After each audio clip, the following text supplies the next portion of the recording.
அஸ்ஸலாமு அலைக்கும். உங்களுக்கு தெரியுமா, 3 வகையான நபர்களின் துஆக்கள் ஏற்றுக்கொள்ளப்படாது. நபி ஸல்லல்லாஹு அலைஹி வஸல்லம் அவர்கள் சில செயல்களை பற்றி எச்சரித்தார்கள்.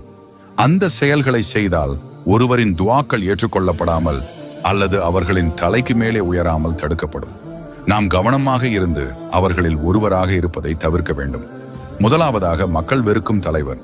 ஒரு இமாம் மஸ்ஜிதில் தொழுகை நடத்தும் போது அவரது நடத்தை காரணமாக ஜமாத்தினர் அவரை வெறுத்தால் அவரது துஆ ஏற்றுக்கொள்ளப்படாது.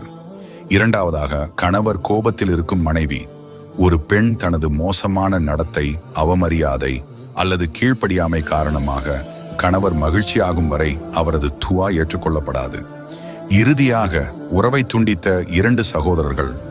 ஒரு முஸ்லிம் தனது சகோதரர் அல்லது சகோதரியை 3 நாட்களுக்கு மேல் துண்டிப்பது தடை செய்யப்பட்டுள்ளது.